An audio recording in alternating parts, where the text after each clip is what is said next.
Welcome back to the book club. Today's video is going to be a book discussion on The Traitor Baru Cormorant by Seth Dickinson right here. If you have not read this book and you are averse to spoilers, I'm basically going to dive into the spoilers immediately and talk about the end of the book and various thoughts I have about the characters and the writing decisions and that kind of thing.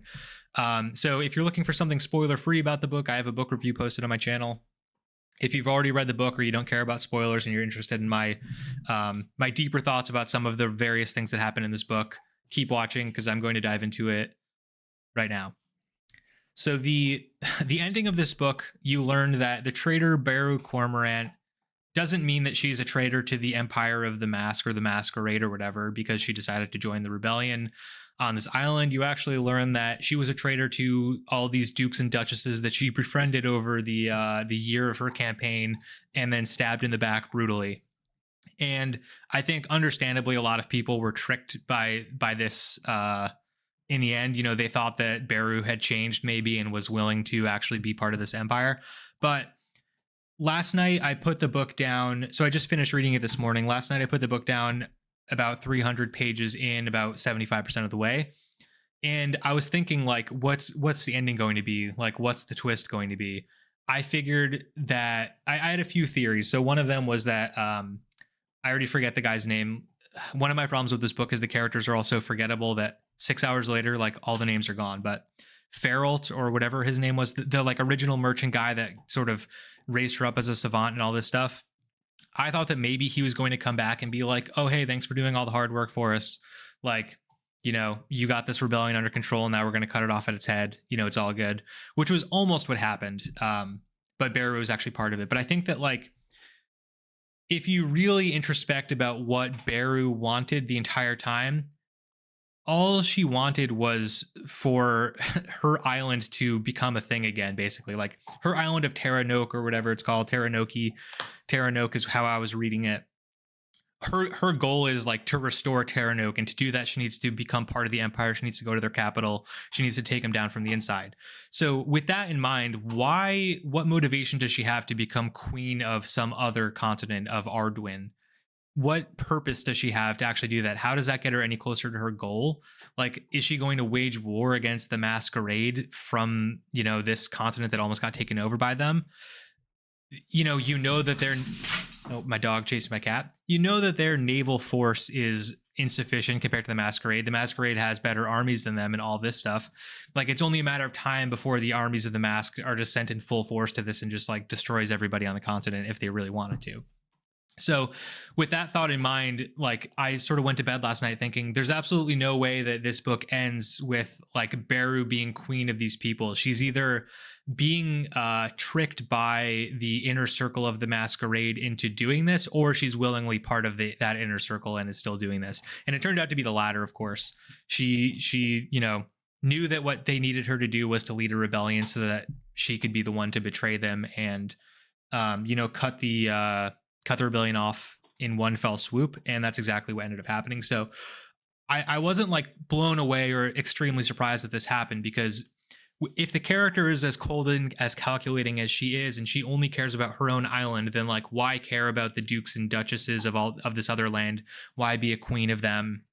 There was inherent problems to her being the queen of them because she's a lesbian and was not at all interested in marrying somebody and, like, producing a line of heirs and all that stuff. So, like, there were immediate problems that were going to come up with her ruling this land that just, like, wouldn't work, and she wouldn't really last as a queen for long. So I knew that wasn't going to happen. I can't say I predicted the twist. Like, I didn't know exactly how it was going to end, but I knew that the Mask was going to win because the Mask always wins. You know, they're this cold, brutal empire. Of course, they're going to get their way ultimately in the end. Another thing that I wanted to talk about relating to the ending was this morning I spent a long time thinking about this. I went for a run. I spent, like, the entire hour just thinking about this problem, which in my head I was calling the paradox of the ending here, which was the dirt that the Mask has on Baru. The reason why her, you know, taking them down from the inside is at risk is because they suspect that she might be a lesbian, and that's a problem for them. I forget what they call it, like a tribadist or tribadist or whatever. Like they suspect her of that because she's never been with a man. And so like that's the secret that they have over her. And Baru actually covered her footprints in this regard by like killing the priestess who she like whispered the secret to earlier in the book. She had her, special agent robot guy go after her and kill her. So she's like trying to cover her tracks, and she spends so much energy trying to throw the mask off of her trail, but like she's doing so much more than it seems like she needs to do in order to prove that she's like quote unquote not a lesbian, because that's what she's trying to put out there for the mask. So even in the ending, she just like brutally watches Ton Lee die, like drowning in the water, and she's put before, like, that's a test for her. The guy's like, oh hey, are you sure you don't want to save her? Like, we could stop this now. And she's like, no, I don't care about her. Oh, that's weird, she told you that I slept with her. Like, that's something a traitor would say for sure. Like, she's just trying to like cover this up. But the paradox in my mind is she could just sleep with a man. She is given the opportunities to. She notes it herself. She's thinking to herself, like, in these ending scenes, oh, they sent this spy guy to watch over me. I could just like sleep with him right now and like put all this to rest. So like, why doesn't she, right? She's willing to sacrifice an entire country that's not hers because that's not what she wants. She wants her own country back, and she needs to be part of the mask to do that. So like, it's not really a stretch to just like pretend to be into a man for a night and like sleep with a man to do it. I understand that like she's not necessarily excited by men. That's not her sexual preference. Like, she might think that that's degrading or whatever, but like, she's done so much worse stuff, so many like morally reprehensible things, that why wouldn't she just sleep with the dude to like get all the dirt off of her? She's got like no secrets then if they think that she's straight. So why is she holding to this? Why does she still care about her like sexual orientation being preserved and like not sleeping with a man? And I thought about this for a long time, and I was like, this is just like bad writing, that Seth should have come up with some other reason for her to not, like some other secret for her to have from the Empire. Like, maybe her secret could be that she actually wants to take them down, and like somehow that gets revealed in some way, and she's like trying to keep that closed. But the more I think about it, like, I do think that there is a way in which this makes sense. And the rationale that I've come to, I'm curious if other people have thoughts about this, but the rationale that I've come to is that her freedom of sexual expression is one of the only things that is remaining from her island, from Terranok. They've changed the name of the island. Like, one of her dads was killed. She doesn't know what's going on with her parents. Like, they've taken over the island completely. It's possible that nobody that she knows anymore is still there or would even welcome her back if they are. Like, she doesn't know what's going on with anybody that she knew growing up, any of the people there. Maybe they're just like breeding out the race of people that came from that island and all this stuff. So in some ways, the only piece of the island she has left is the freedom of expression that they had on the island, where, it was common for like two men to marry one woman, or I don't exactly know how the marriage thing worked, but it was like families with two dads and one wife, or one mother, two fathers, whatever, however you want to phrase it. And that, like, that's what she was used to. Clearly it was okay on her island to be into women, because like that was never a problem for her until it became a problem when she became part of the mask. So at least my internal theory is that the reason why this thing is so like sacred to her and special to her, and why she's not willing to just sleep with a man to trick the Empire, because like she's willing to do all these other duplicitous things, just not that, is because this is like the only thing left that she has from her culture, and like is the thing that she wants to preserve.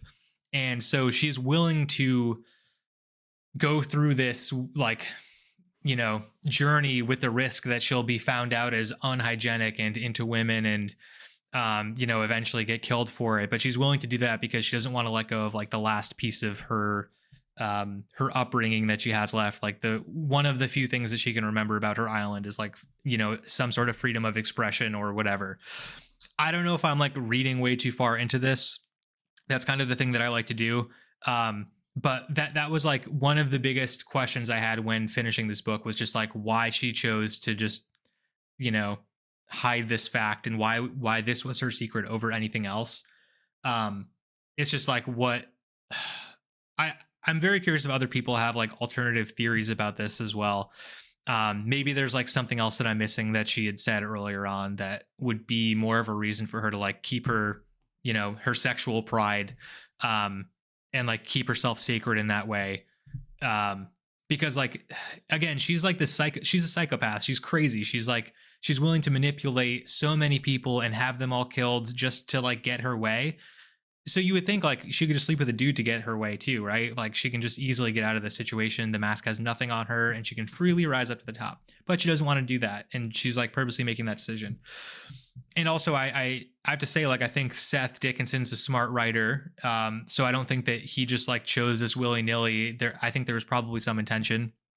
And I guess my hope is, I talked about this in my book review, but I don't necessarily plan on reading the sequel or the any of the follow-ups to this book because it didn't really hook me that much.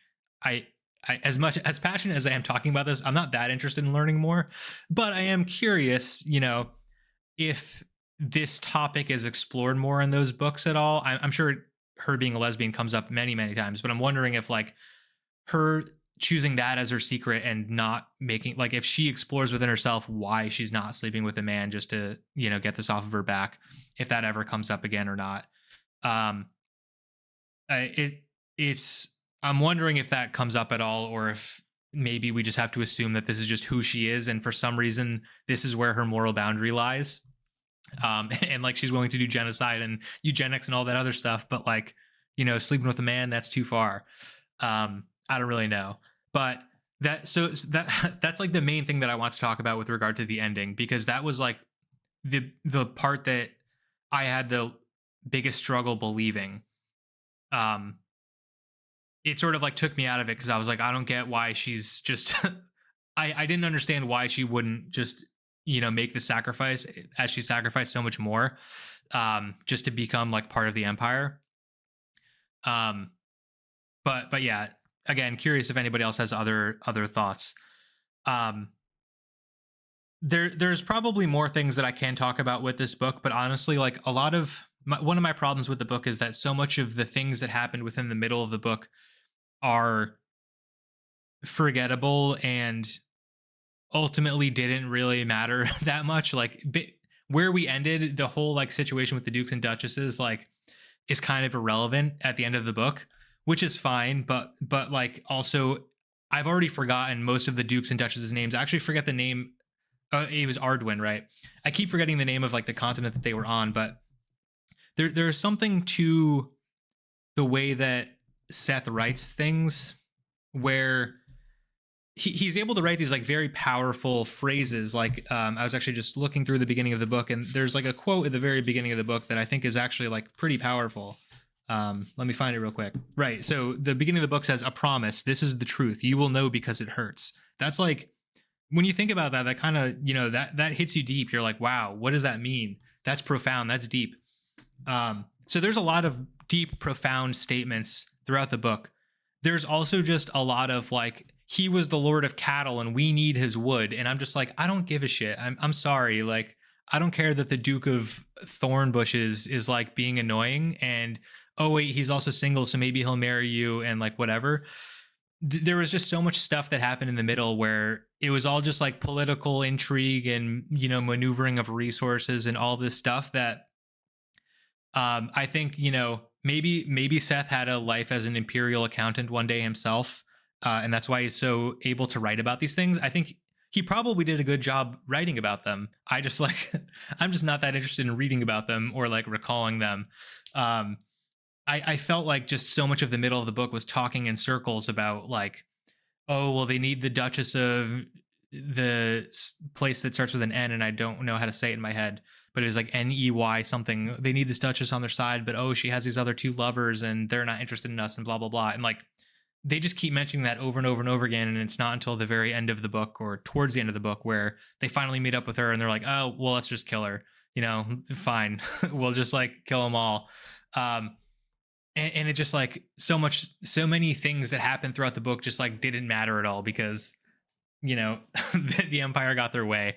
So If anybody has any other like thoughts or theories about this book, let me know. If there's anything that you're like interested in talking about more, maybe I can make a follow up to this, just because like I don't really know what else much I don't know much more to talk about besides like how the book ended, was it surprising or not, and also this like paradox of Baru Cormorant's secret. But I'd be interested if anybody else has any other theories, any other things that they found interesting or didn't like or did like about the book. Let me know in the comments below. Thank you so much for watching. See you next time.